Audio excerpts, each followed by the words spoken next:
So tell me, are you a Roblox Rainbow Friends noob or are you a Roblox Rainbow Friends pro? If you said you are a pro, then do you know the fastest and the best ways to win the game in record times? If not, then you better watch the whole entire video because we're gonna go over some tips that only pros know in Roblox Rainbow Friends. Smash like and subscribe or else you'll be a noob in the game forever.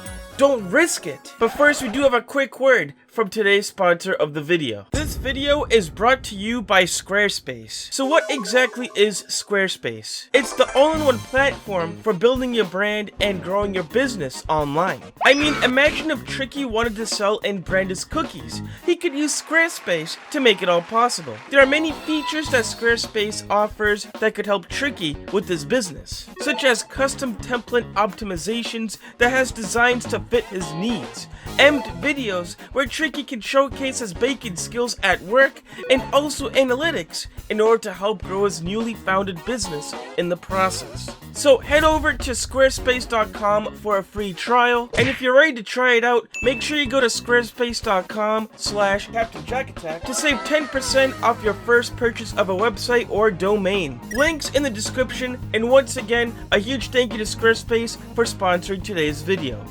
So if you're a pro, then you probably already know about this hidden box trick. Even new players know that if a monster spots you, you can easily hide inside the cardboard box in order to save yourself from impending doom.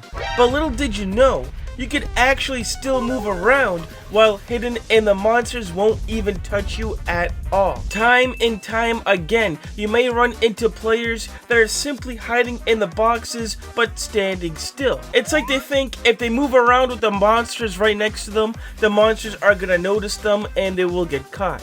That's not the case. As long as the monsters did not see you actively hiding inside the cardboard box, and you don't have this exclamation point on your head, then you should be perfectly fine. Albeit, you can actually sneak around while wearing the box all around the map if you really wanted to, but that's just going to slow you down. So make sure you pull out the cardboard box only when you really need it. Note that this box trick will not work, especially if you end up getting caught in the line of green, purple, and orange as well. They are smarter than blue and will figure out that it's actually you hiding under there, so just avoid them instead. The next thing that a lot of pros in Rainbow Friends already know about is first-person camera angles. Basically, there are two types of camera angles in Rainbow Friends. One of which is the third person, where you can see a Roblox avatar in the gameplay from a distance. And the second one being first person, where you will be seeing the game from the eyes of your avatar instead. And believe it or not, there are advantages to both camera angles here. Most casual players use third person mode as it is mostly used in many Roblox games on the platform. It's nice to be able to see more of your surroundings and also be able to make judgments based on how close some of the monsters may be to your immediate area. The major drawback to this is the movement, as you're not able to move around as precise as possible. First person, however, you won't be able to see your surroundings as well, which limits your field of view, but you will be able to move very easily around the monsters in all sorts of directions on a dime.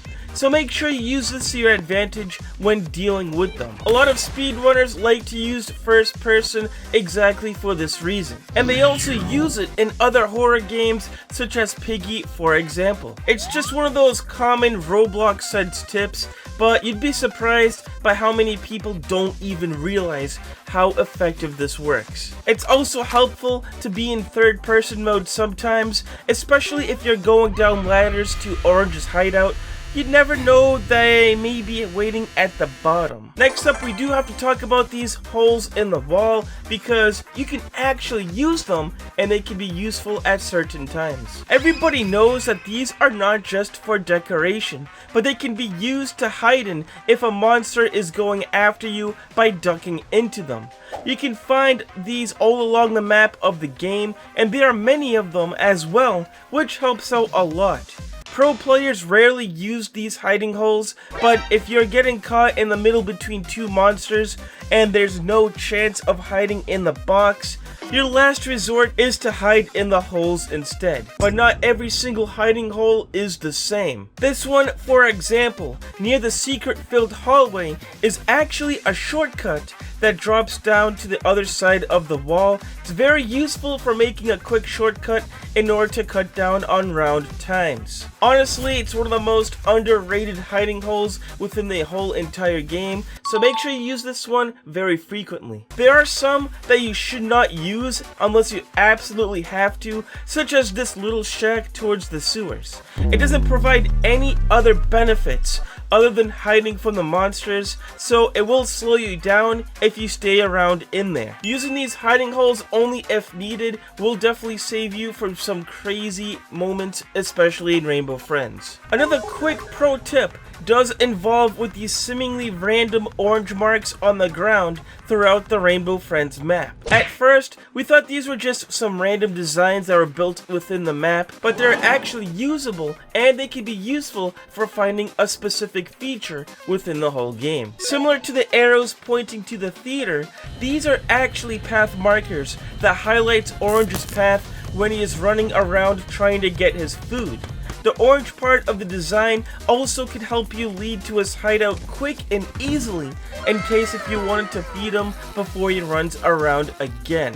You can use this as an easier way to remember where his hideout is to avoid it while he is running around. Again, this one is another general tip when it comes to games, but you guys notice these headphones right here, right? You better be wearing them as well, especially if you're playing Rainbow Friends. Now yes, the jump scares may be scarier with them on, but wearing headphones will be able to help you locate the monsters way more easier, as you can tell which direction they are coming from just from their sounds and steps. I mean, if you really wanted a pro challenge, you could try playing the game without any sounds at all and on mute to see how far you can go with that going on. Especially when it comes to games such as this, where hearing is important for detecting movements, headphones are generally the go-to method as they can be more accurate than stereo speakers. But of course, play with what you got at home or wherever. Some people were also talking about how fancy lighting mode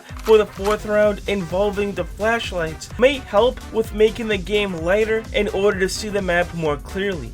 Not much testing has been made with this yet, but there is quite a difference if you do have this setting enabled. What other tips do you have for the viewers? Let us know in the comments down below. Don't forget to like and subscribe, or else you will be a Rainbow Friends noob forever. Don't forget to check out Squarespace in the description below. Happy hunting!